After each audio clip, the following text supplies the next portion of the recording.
Hey, everybody, and welcome to Ask Dear Abby, a podcast where we uncover what ails our animal friends and offer some top-notch animal advice from our delightful doe, Abby. Well, thank you for that introduction.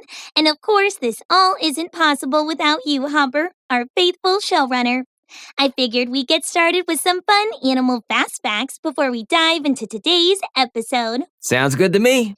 Well, Hopper, for one, did you know that the wolf is the ancestor of all breeds of domestic dog? You don't say. I do say. It is part of a group of animals called the wild dogs, which also includes the dingo and the coyote. And Dingo was his name, oh? Ooh, I love that song. There was a farmer had a dog. Abby, we're kind of on a time crunch here. You got another fun fact for us? Oh, fine, but we're singing the whole song together during the commercial break, okay? I look forward to it. Do, re, mi. Hey, if you get to sing, never mind. Our next fun animal fact involves our friends the frogs.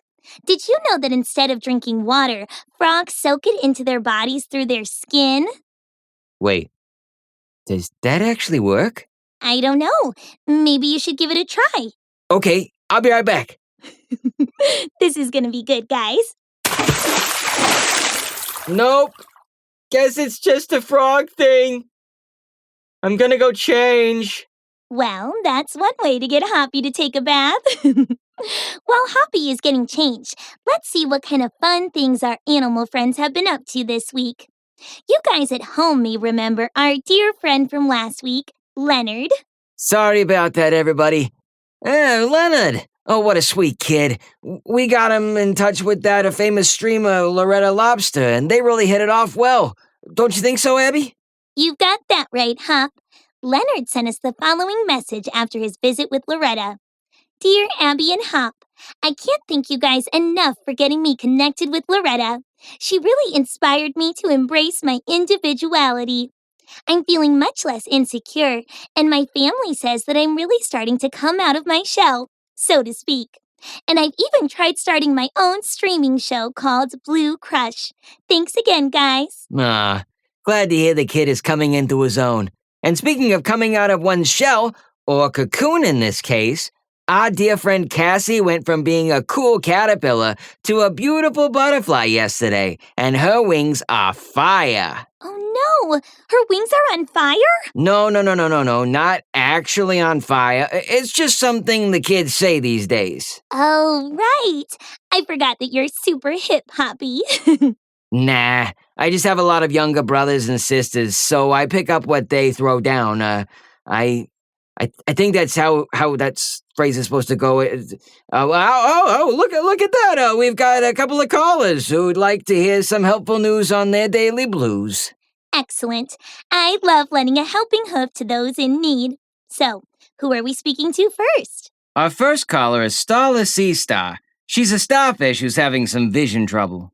Great. Hello, Starla. If you've got a problem, just stop on by and I'll say hi and ask Dear Abby. That's me. Why, hello, you delightful darling doe. I can't thank you enough for taking my call. Of course. Hop said that you've been having some vision trouble. I've been having terrible vision problems, dear. I can't see like a mime can't talk. I'm blind as a bat. Well, not blind, I do see, but not well. Just the other day I was out for tea with my darling hubby, Sylvester Stallone, and wouldn't you know it, I spilled a teacup that wasn't more than a foot away from me because I couldn't see the blasted thing. Oh dear, I'm so sorry to hear that you are distressed, and I will certainly try my best to be of assistance. Now, it's interesting that you mention your vision. Did you know that frequently animals and people will actually forget that starfish have eyes? Oh, trust me, dear, I have eyes like a hawk has feathers. They might just be hard to spot. Interesting choice of words, Starla, as the eyes of a starfish are called eye spots and lie underneath your skin. These eye spots are at the tip of each starfish's arms. So, let me ask you this, Starla. How many arms do you have? I ask because the number varies between starfish. Oh, I have many arms. In fact, I have an army of arms. Jokes, dear, I kid. About the army thing. In truth, I do have many arms, though, a baker's dozen. That's how many arms exactly? Oh, 13, dear. I have 13 astonishingly amazing arms. My! Well, Starla, that means that you have 13 eyes. You see, A starfish has as many eye spots as they have arms. Well, if I have 13 eyes, then how is my eyesight such an eyesore? I'm glad you asked, Starla. A starfish's eyes are wonderfully unique in that they are designed to essentially only detect light and dark, which is actually just enough for the environments that you live in. I'm not so sure about that. My spilled teacups say otherwise. You have a point there. Starla, I wonder, are you aware of all the amazing things a starfish possesses that can compensate for your vision? No, do you mean because I'm a star? Really, dear, I'm flattered, but looks are just cosmetic. I don't know if my looks serve any kind of purpose other than to look fabulous. Actually, Starla, I'm glad that you mentioned your looks. Your looks are designed for more than just looking fabulous. Your looks serve the incredibly important purpose of protection and defense. I'm more lost than a certain TV show of the same name. You see, Starla, your vision may not be amazing, but starfish possess many other incredible defense mechanisms to protect themselves. One of those mechanisms, for example, being camouflage. What now? Camouflage. Your striking colors help you blend into plants and coral and also help to ward off potential attackers. Oh, I ward off attackers like a horse's tail to a couple of flies. And your talents don't end there, Starla. In addition to camouflage, your skin is also tough and prickly. Not only that, but did you know that starfish are able to regrow lost or damaged limbs? I did not know that, and now I do. Knowledge is power, Ace, and I love it. It's true. And if under attack, some starfish will even shed an arm to escape the predator. See how cunning and talented you are, Starla? Seems to me like I, too, can lend a hand to those in need. See what I did there, doll? I slay me. Well, be still, my doe heart. I think she's got it. He's looking at you, kid. I mean, ma'am. Starla, I hope you see now that starfish have so much to offer.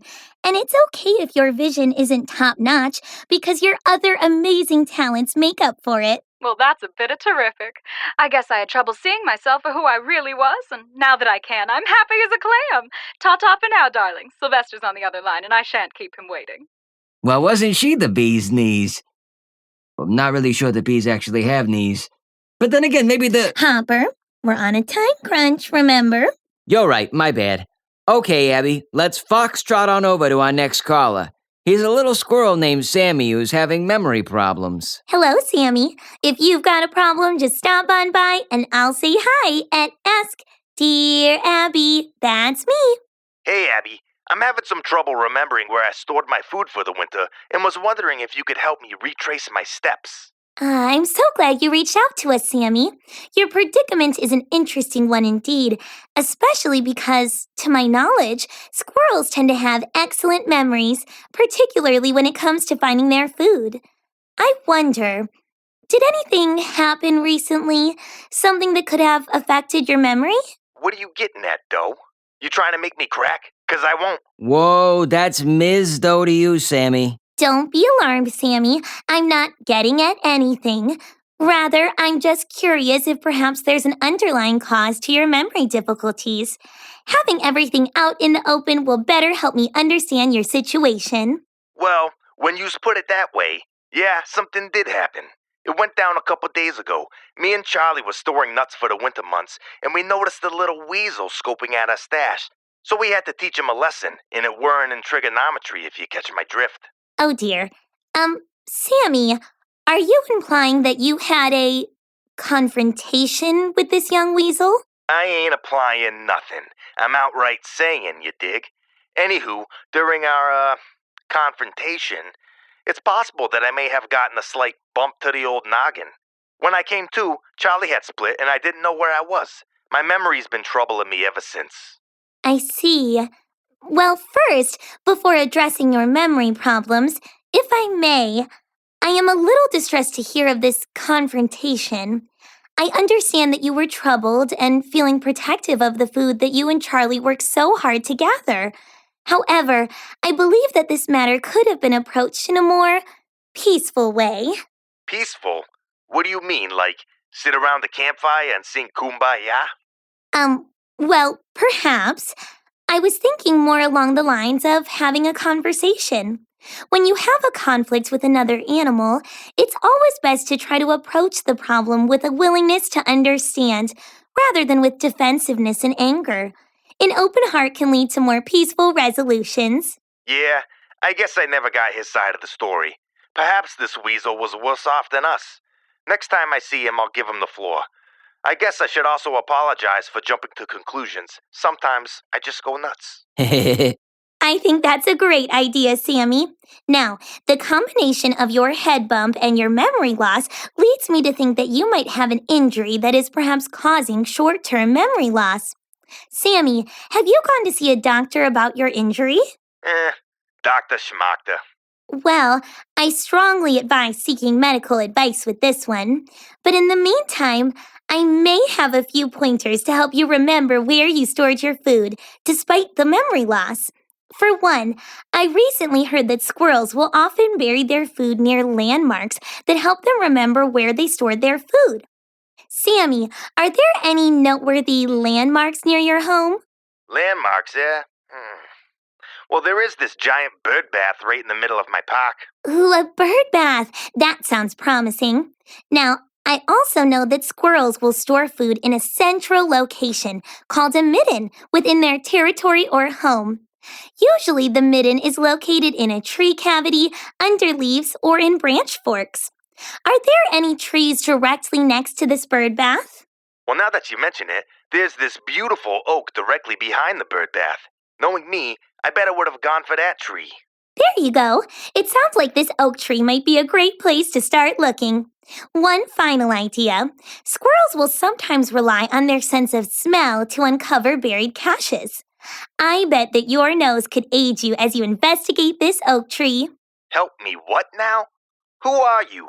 What was I talking about? She's talking about our stash.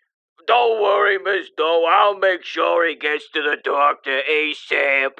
Charlie, is that you? Oh, buddy, I've missed you. Yeah, we should probably get my head checked. Thanks again, Allie and Hooper. It's Abby and Hop. Never mind. Best of luck, you twos, and happy hunting. Well, Abs, it's about that time again. While we go to commercials, I believe I made you a promise. Yep, it's time for our commercial. B-R-E-A-K, B-R-E-A-K. B-R-E-A-K, and we'll be back real soon. Hey! Have you ever wanted to fly like an eagle? Take flight and soar to new heights while exploring the wonders of our beautiful country. Then book your next flight on Avian Airways. As an eagle, one of my favorite pastimes is flying over those amber waves of grain and marveling at those purple mountain majesties. Each flight guarantees you a comfortable seat, an in-flight magazine, and the most breathtaking views. Also, depending on where you're traveling to, you can even enjoy one of our delicious in-flight meals. I prefer the fish myself. Or watch one of our in-flight movies. Oh, speaking of which, I've gotta go before the opening credits. So long, everyone. Avian Airways. Fly like an eagle. Abby, I need your help. My parents are coming over for dinner tonight, and they're expecting me to make it. What's wrong with that? You've made stuff for them before, right? True, but it's mostly carrot soup or reservations to a nice restaurant. I've never really cooked anything fancy, and I have no idea where to start. You should give Hungry Habitat a try. They've got easy-to-follow recipes with clear nutritional info, high-quality ingredients sourced straight from the farm, and best of all, each meal is super affordable and can be delivered right to your Warren. Wow, that sounds refreshing. Would I have to eat the same meal over and over? Not at all. There are a variety of meals to choose from, and you can even go on their website and make your own meal plan. Sounds like a good plan to me. Thanks, Abby. And we're back, and I hope y'all are still listening with those rabbit ears of yours. As some of you know, and for those of you who don't, this is the part of the show where we bring in some furry, flying, fantastic animal friends of ours to answer your animal inquiries. Last week, we mentioned that today's episode would be a little different than what you may be used to. Instead of having you all tweet us your questions, we thought it'd be fun to give you, the listeners, a closer look into the lives of Hopper and I.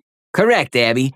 But we didn't want to come off as braggadocious, so we invited a couple of guests who are very close to us and are experts in who we are and what we do.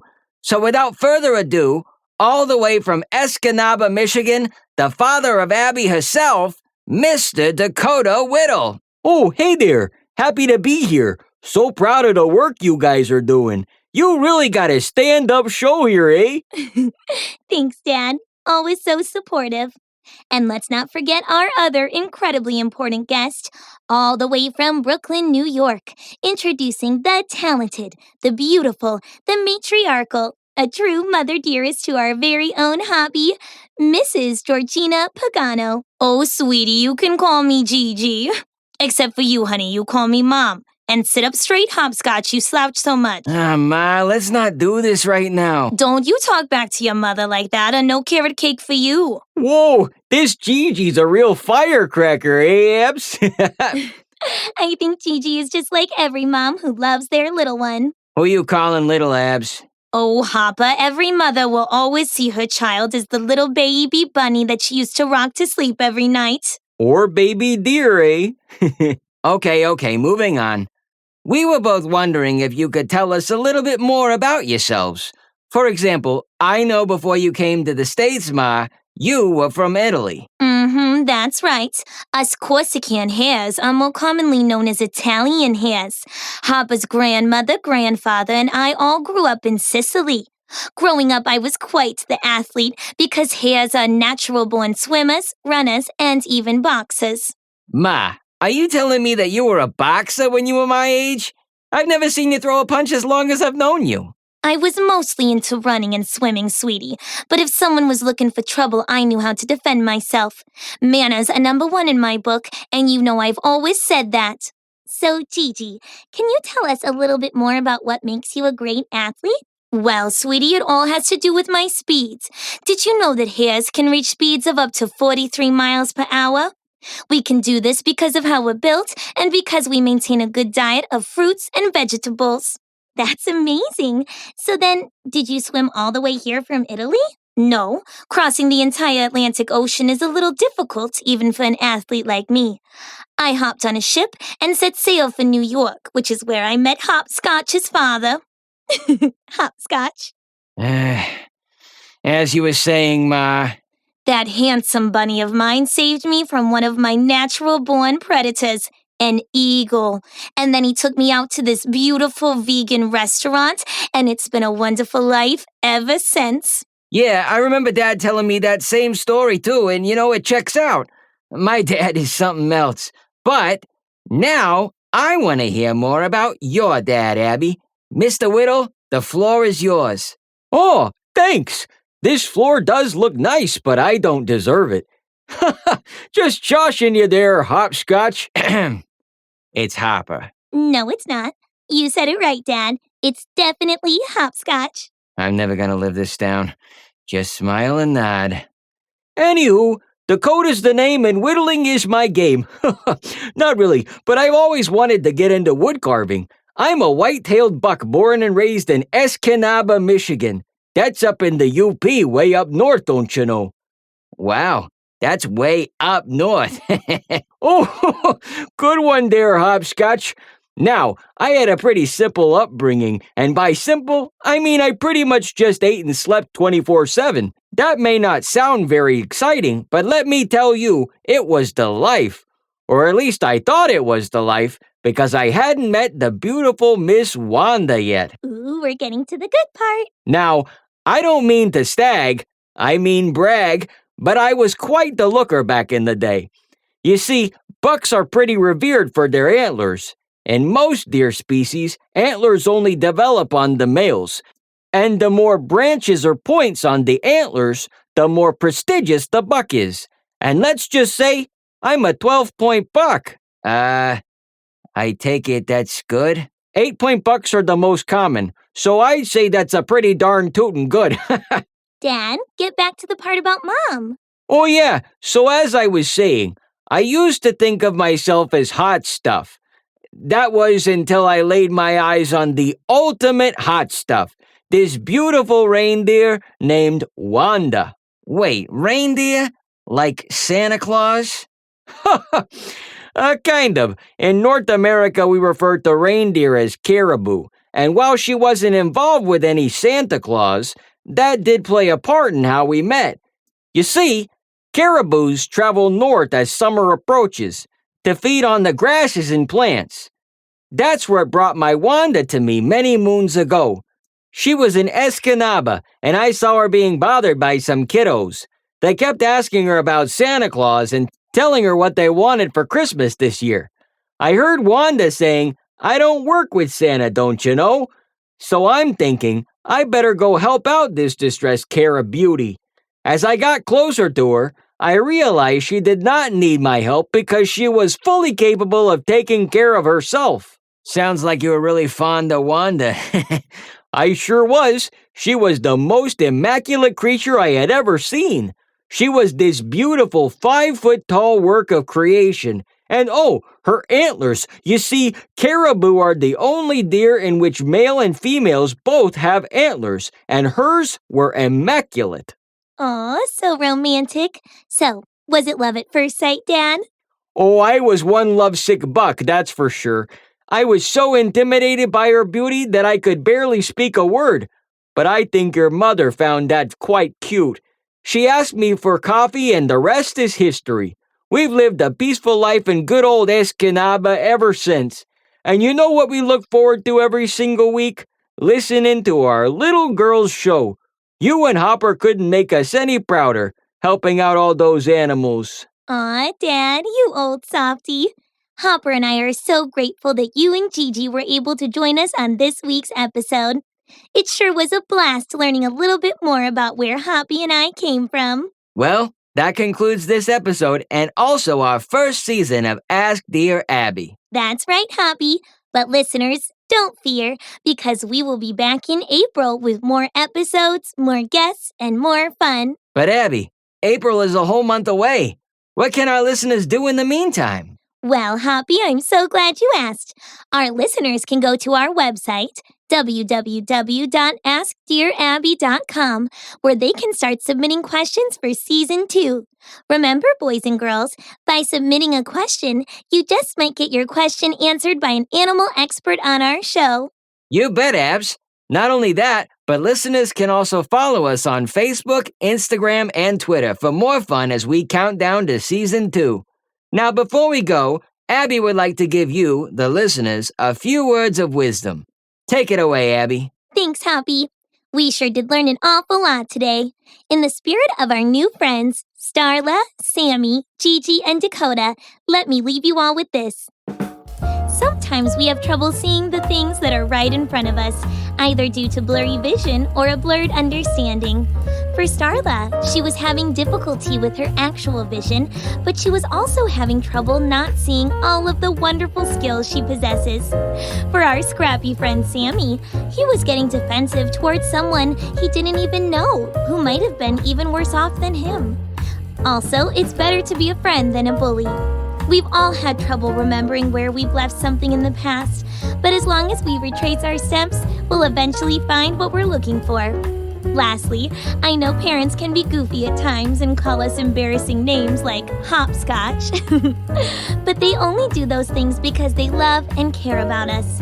Getting to learn more about where someone came from only makes that friendship stronger, and mine and Hoppy's is as tough as nails. I hope your friendships and relationships with your parents are just as strong. Thanks again for listening, and as always, if you've got a problem, just stop on by and I'll say hi at Ask Dear Abby. Bye-bye now.